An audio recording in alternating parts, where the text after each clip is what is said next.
Oi, pessoal. Então, nas últimas semanas, nós viemos fazendo uma breve revisão sobre a história do Egito Antigo. O objetivo da videoaula de hoje seria refletir sobre a Mesopotâmia.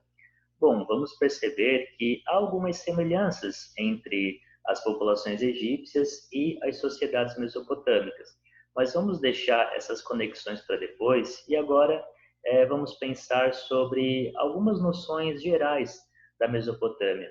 Então, nós estamos falando da região onde atualmente é a região do Iraque, e o recorte temporal das sociedades mesopotâmicas se estende por volta de 4.000 anos antes do tempo presente, ou 2.500 anos antes de Cristo. Eu gostaria de iniciar nossa reflexão com uma frase que é atribuída à obra de alguns historiadores, chamados então de Rubem de Aquino, a Denise Franco e o Oscar Campos Lopes. Eles iniciam o seu capítulo sobre a Mesopotâmia citando a seguinte frase: graças à irrigação cresce a colheita. Então, basicamente, o que ela significa e no que ela pode contribuir para a gente compreender estas sociedades mesopotâmicas. Então, primeiro, podemos deduzir que a proximidade com os rios, né, o controle da água, era muito importante para a produção de agricultura e, com isso, assegurar a sobrevivência dessas populações. Então, se os mesopotâmicos se estabeleceram próximos à margem de rios, depois nós vamos ver quais rios foram esses, podemos comparar com os egípcios, né, e a sua proximidade com o rio Nilo. Mas isso a gente vai aprofundar um pouquinho depois, porque antes eu gostaria de citar algumas noções. Entre elas, se destaca diferentes classes sociais presentes nas sociedades mesopotâmicas. Elas se constituíram, se formaram por diferentes cidades-estado independentes entre si, mas que mantinham relações comerciais. Então, a principal figura seria o rei, também chamado de patese. Ele tinha um papel de comando político, militar, mas também religioso. Ele era o representante de Deus na terra. E com isso, a maior parte da população, os camponeses, deviam submissão à sua figura. Também havia uma relação muito próxima entre a sociedade e a natureza, tanto que todo ano se reproduzia, se repetia uma das crenças do qual explicava a origem das sociedades humanas naquele período, que era o ritual então de Marduk, criando o céu e a terra. Mas o que significava isso? Então, Marduk, que também era conhecido em algumas cidades-estados como o deus do comércio, ele luta contra Tiamat. Tiamat seria um dragão, fêmea, que representava a desordem e o caos. Bom, Marduk derrota Tiamat e a parte ao meio, e com isso ele cria o mundo. De que maneira? Ele pega uma parte de Tiamat e joga para cima, cria os céus. A outra parte, com a força dos ventos, joga para baixo, cria a terra. Então, através da vitória de Marduk sobre Tiamat, surge as sociedades mesopotâmicas. E com ela, então você tem a criação do céu, que representava o movimento dos astros, fixa o ano. Com isso você pode construir um calendário, poder se organizar para saber qual que seria o melhor período para plantar determinado tipo de agricultura. Enfim, cria os seres humanos e distribui os privilégios e destino, legitima as desigualdades sociais. Você então naturaliza quem manda, que é uma pequena classe, e quem obedece, que é a grande maior parte da população. Bom, as sociedades mesopotâmicas elas eram sociedades profundamente desiguais, em que um pequeno núcleo tinha muitos benefícios e privilégios, que era marcado então pelo patés e sacerdotes, enquanto que a grande maior parte da população mantinha esses benefícios e privilégios, que eram os camponeses. Então, essa história da vitória real de Marduk, que explica a origem das sociedades humanas, ela recria a ordem social e cósmica mesopotâmica, marcada então por grandes diferenças, desigualdades sociais, né? Aqui é só para a gente se situar da onde que se localiza precisamente a Mesopotâmia. Então aqui é um mapa do mundo, né? os países coloridos são os países mais populosos do mundo. Então, quando eu falo de Mesopotâmia, acompanhe o mouse, estou falando dessa região aqui, onde atualmente é o Iraque. Aqui, especificamente, seria a região, então, da Mesopotâmia Antiga, onde pega Iraque, Síria, Irã, Kuwait, enfim. E Mesopotâmia é uma palavra grega que significa terra entre rios. Então, logo, nós podemos perceber que eram terras, populações, né, que se formaram próximas às margens de dois grandes rios, o rio Tigre e o rio Eufrates, como nós podemos ver, então, nesta imagem. Bom, havia uma característica desses rios que era também muito parecida com a do rio Nilo no Egito. Havia algumas cheias desses rios por ano. Então, basicamente, o rio ele tinha o seu curso natural.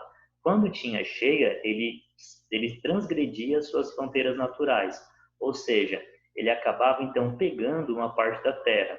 Essa parte da terra que ficava coberta pelo rio, quando o rio voltava ao seu estágio natural, essa parte que ficou coberta por água, ela ficava lamacenta, com uma camadinha que era chamada de humus.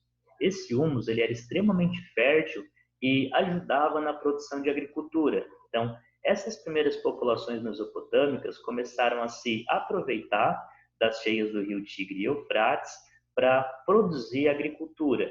Então, com isso, eles foram construindo canais de diques e canais de irrigação para controlar essas cheias, para fazer com que essa água não destruísse as suas casas, por exemplo, e canais de irrigação para levar essa água até onde eles plantavam seus itens de agricultura, sobretudo cereais. A gente pode destacar trigo e cevada. E também desenvolveram a pecuária. Então, a partir da agricultura e da pecuária, eles vão produzir uma quantidade de alimento muito maior do que se eles fossem caçar e coletar, por exemplo. Então, aqui há uma asseguração da sobrevivência de uma maneira, então, muito mais segura do que outros modelos de vida. Nesse contexto, quem tinha a maior parte das terras agricultáveis era o Patésia. Então, ele usava suas riquezas sempre para a construção de novas estradas, de novos diques, de novos canais de irrigação. Ele também controlava o comércio, que era de artesanato, de itens de metal. Mas havia outras classes sociais além do Patésia. A gente pode destacar, então, os sacerdotes e os camponeses. Bom, para falar sobre os sacerdotes, nós vamos ter que falar sobre algumas construções que pareciam também pirâmides, mas não eram. A gente chamava, então, de templos ou também de zigurates. Os zigurates, eles eram onde formavam, então, a unidade ideológica e econômica das cidades-estados da Mesopotâmia. Bom, o que era um zigurate, então? A gente vai ver. A parte de cima seria onde ficava o templo, onde ficavam os sacerdotes, responsáveis pelos ritos e cultos aos deuses antigos. Naquele período, eles eram politeístas, ou seja, acreditavam em vários deuses. Nos outros andares tinha armazém, celeiros, padarias, enfim, outros itens de comércio. Então, aqui tem uma numeração para a gente entender como que funcionava um zigurate. Então, número 1, escadarias para você ter acesso. Podemos destacar também o 4, os buracos laterais, permitiam então que a água que se acumulava das chuvas evaporasse. 5, nas laterais também, que eram drenos para retirar quando se acumulavam muitas águas de chuva. E em cima, ali no 7, como já foi citado no slide anterior, a gente tem então os templos, né, onde funcionavam esses ritos. Assim como o Patese, os sacerdotes eles detinham grande parte das terras agricultáveis, mas não eram eles que trabalhavam, né? Eram os camponeses. Então, para esses camponeses trabalhar nessas terras, eles se inseriam nessas relações de trabalho de 3 maneiras. Primeiro, eles poderiam, então, receber temporariamente algumas terras agricultáveis dos sacerdotes, eles iam lá, trabalhavam, e depois que a colheita ficasse pronta, eles pagavam uma parte da colheita para os sacerdotes. Os assalariados era quando eles iam trabalhar nessas terras dos sacerdotes ou do Patese e, em troca, recebiam uma parte da produção. E os arrendatários era o mesmo esquema da parte da colheita também. Quando eles pegavam uma parte de terra ou do patese ou dos sacerdotes, trabalhavam, produziam e ficavam com uma parte da colheita. Bom, os sacerdotes eles acumulavam muitas terras férteis, dentre elas onde se produzia muito cereal, sobretudo o trigo e cevada. Eles possuíam os meios de trabalho mais aperfeiçoados da época, que eram as ferramentas de metal, os arados, os animais de tração. Essas ferramentas de metal elas duravam muito mais, eram mais resistentes, né? Então, além dessas formas de trabalho de cultivo, os camponeses eles também tinham que pagar o chamado trabalho coletivo. Então, quando o Patesi precisava construir novos canais de irrigação, abrir novas estradas, construir novos diques, os camponeses tinham que parar o que estavam fazendo e ir trabalhar nessas obras para o Patesi, para os sacerdotes, de graça, sem receber nada. Era um imposto que eles tinham que pagar. E depois voltavam para as suas terras.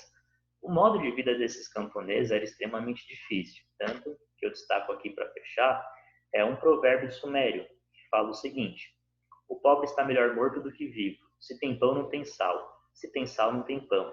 Se tem carne, não tem cordeiro. Se tem cordeiro, não tem carne. Então a gente vê aqui que essas sociedades mesopotâmicas, em linhas gerais, eram extremamente desiguais. Na próxima videoaula, nós vamos aprofundar quais eram essas diferentes sociedades mesopotâmicas, né? Quem eram os sumérios, quem eram os babilônios, quem eram os assírios. E por hoje é isso.